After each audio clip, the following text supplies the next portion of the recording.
குற்ற சம்பவங்களை தடுக்க பேருந்து பயணிகளின் உடைமைகளை சோதனை செய்யும் காவல்துறையினர். கோவை மாநகரில் ஏற்படும் குற்ற சம்பவங்களை தடுப்பதற்காக மாநகர காவல் ஆணையாளர் சரவணசுந்தர் தலைமையில் காட்டூர் காவல் ஆய்வாளர் சரவணன் உட்பட 40க்கும் மேற்பட்ட போலீசார் காந்திபுரம் பேருந்து நிலையம் மற்றும் நகர பேருந்து நிலையம் மற்றும் வெளியூர் பேருந்து நிலையம் உள்ளிட்ட பகுதிகளில் அதிரடி சோதனை ஈடுபட்டனர். பேருந்து பயணிகள் பேருந்து நிலையங்களில் உள்ள கடைகள் மற்றும் பேருந்துகள் ஆகியவற்றில் அதிரடி சோதனையில் ஈடுபட்டு உள்ளனர்.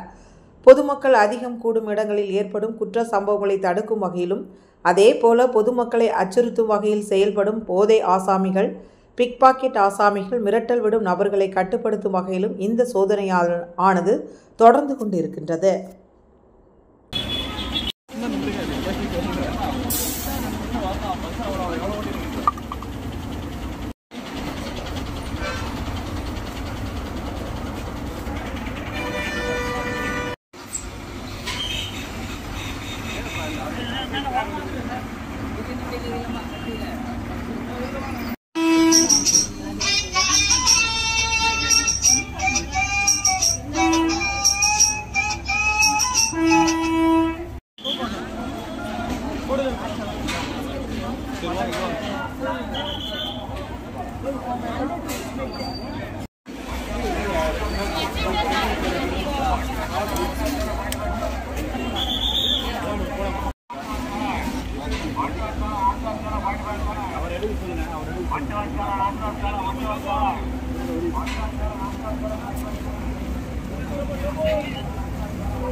எங்க வாங்கினான்னு கேளுங்க.